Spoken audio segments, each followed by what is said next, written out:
Morgen 15 Uhr Abfahrt. Was unbedingt sein muss. Ja, wir fahren. Na, dann fahren wir halt. Ja. Ich sag ja, wir feiern dann im Regen dort nachts. Bist du aus Zucker? Komm, ich bin nicht aus Zucker, nein, hab ja gesagt. Warmer südamerikanischer Regen und ein Haufen Miss Wet T-Shirts dann in der Stimmt, da habe ich gar nicht drauf gedacht. Stimmt, die kommen alle in weiße Oberteile. Ja, wir gehen wohin und wenn ihr dabei bleibt und abonniert, dann verpasst ihr auch kein Video. Bis dann. Buenas und herzlich willkommen zu unserem Video 135. Heute geht es darum, die 10 Unterschiede zwischen Deutschland und Paraguay. Bevor wir mit dem Video anfangen, es hat jetzt knapp einen Monat kein Video gegeben. Ich war erkältet, man hört es vielleicht noch. Und ja, ein trauriger Todesfall bei uns im Freundeskreis. Und dann war ich auch nicht in der Stimmung, muss ich ganz ehrlich sagen, um irgendwelche Videos zu machen. Wir haben massiv Videomaterial, also das kommt jetzt auch die nächste Woche, kann das sein wieder dann, dass 2 Videos kommen. Und wir sind ziemlich weit gekommen im Pool auch schon. Leider spielt das Wetter noch nicht so ganz mit. Aber ich denke, wir werden dies die nächsten 2 Wochen dann tatsächlich fertigstellen. Wie schon erwähnt, wir haben mega viel Videomaterial. Es kommt auch nächste Woche ein richtig lustiges Video. Und zwar, der Thomas und ich, wir sind eingeladen gewesen zum Essen. Rinderkopf. Und ob wir tatsächlich auch das Gehirn probiert haben, das seht ihr beim nächsten Video. Ja, und dann hatten wir noch unser großes Oktoberfest. Auch da wurden Videos gemacht, auch das zeigen wir euch noch. War sehr, sehr schön die Feier. Und wenn ihr kein Video mehr verpassen wollt, abonniert gerne unseren Kanal. Ich wünsche euch ganz, ganz viel Spaß beim Video. Los geht's.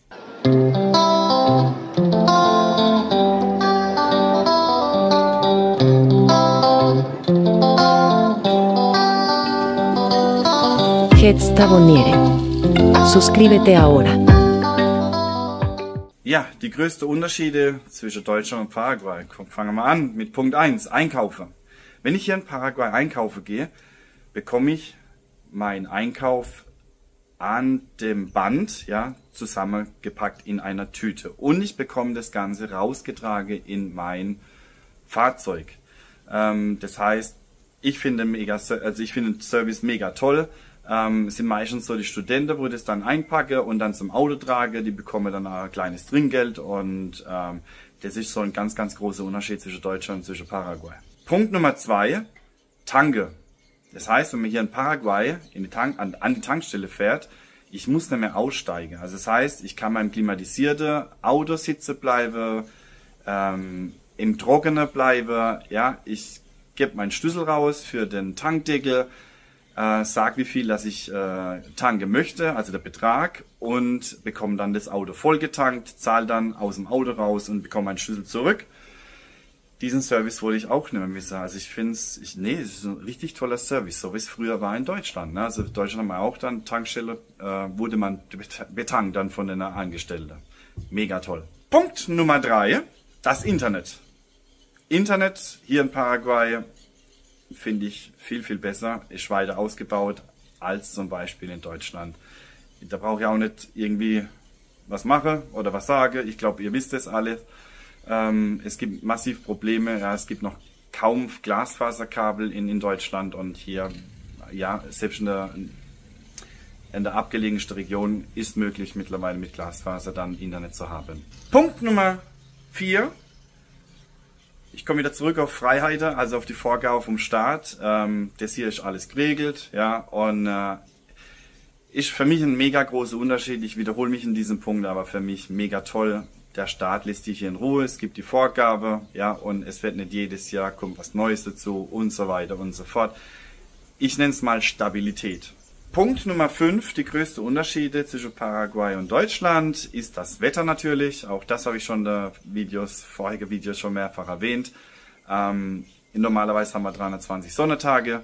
Ja, aktuell haben wir wieder ganz, ganz tolles Wetter mit ganz, ganz viel Sonne. Und wenn ich so die Bilder von meinen Freunden aktuell sehe oder auch der Sommer dieses Jahr, wie er war in Deutschland, das ist schon ein krasser Unterschied. Und ja, man merkt einfach, die Sonne macht ganz, ganz viel mit einem vom Gemüt her, vom Stressabbau etc. Ich möchte dies nicht mehr missen. Punkt Nummer 6, die Feiertage hier in Paraguay, die Feiertage, wenn sie auf ein Wochenende fallen. auf den Samstag oder Sonntag, zum Beispiel Tag der Arbeit am 1. Mai, dann wird dieser einfach vorgeschoben auf Montag.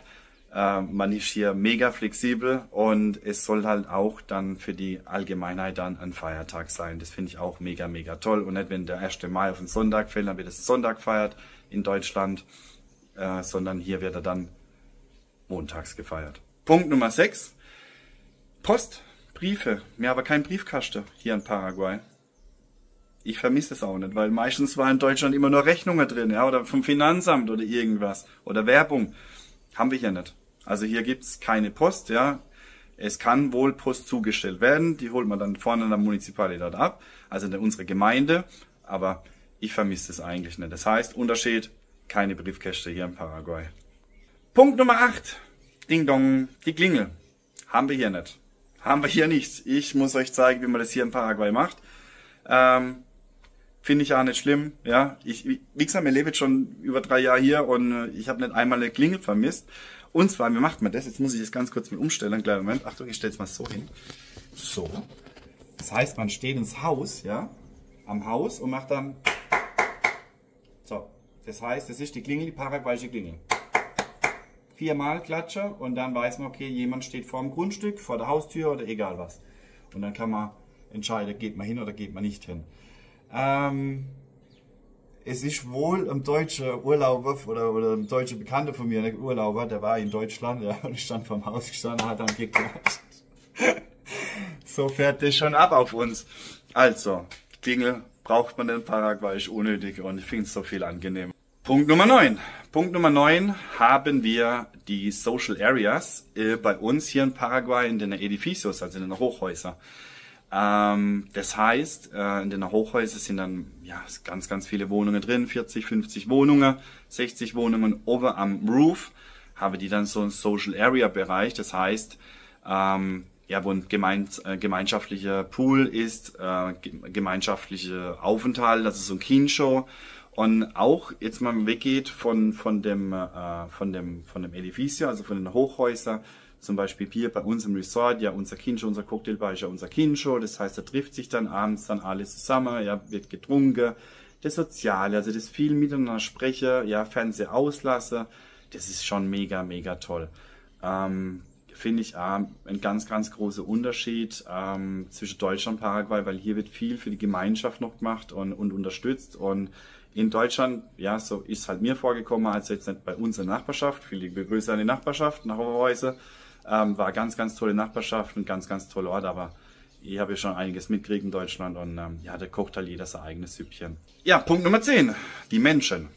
Unterschied Deutschland, Paraguay bzw. Deutschländer, Deutsche und Paraguayos. Nach über 3 Jahren kann ich sagen, dass die Paraguayer mehr hilfsbereiter sind als die Deutschen in Deutschland und herzlicher. Also die Herzlichkeit und die Hilfsbereitschaft ist doch um einiges höher als in Deutschland. Man wird aufgenommen, ja, auch jetzt die Urlauber, wo da waren, wo wir das erste Mal Paraguay gesehen haben, die sind tatsächlich von diesem Land wow, also so ein richtiger Wow-Effekt. So fasziniert. Die Christina, die da war vom letzten Video, die haben mir schon geschrieben, dass sie schon wieder Fernweh hat. Ihr hat es so gut gefallen. Liebe Grüße, Christina. Oh, Christina, wie ist in Paraguay? Super! Wie was? Ich höre dich nicht. Super! Super! Hast du Geld bekommen dafür? Ja. Sorry! Ja. Die Menschen ist ein anderer Schlag. Menschen hier. Ganz, ganz toll. Punkt Nummer 11. Arzttermine. Ganz, ganz wichtiger Punkt, finde ich. Wenn man hier in Paraguay einen Arzttermin benötigt, bei einem Spezialist oder für eine Operation, hat man diesen innerhalb am gleichen Tag oder am nächsten Tag. In Deutschland ist es so, wenn ich da einen Termin möchte, ja, Kernspintomographie, dauert es in der Regel 3 bis 6 Monate, bis ich da einen Termin bekomme. Ja, oder OP-Termine und so weiter und so fort. Die finden hier recht zügig statt. Also wie gesagt, am gleichen Tag haben wir schon den Fall oder dann am nächsten Tag. So, das war's mit unserem Video 135, kurz und knackig. Wie geht's weiter? Wie geht's weiter? Ich zeige euch jetzt die Baufortschritte, beziehungsweise in den nächsten Videos die Baufortschritte. Wir haben das Oktoberfest. wir haben den Rinderkopf essen und wir sind auf Tour. Aber dazu viel, viel mehr in den nächsten Videos. Ich wünsche euch alles Gute. Bleibt gesund bitte und bis zum nächsten Video. Wenn euch das Video gefallen hat, lasst gerne ein Like da. Ja, ich bin froh über jeden Support, wo wir kriegen können. Und das ist auch eine Motivation für mich, ja, weiterzumachen dann oder für uns. Bin ja nicht nur ich, sondern auch die anderen, wenn sie mal Zeit haben und Lust haben. Gerne, ja, dankbar über jede Unterstützung. Bis dann. Ciao, ciao.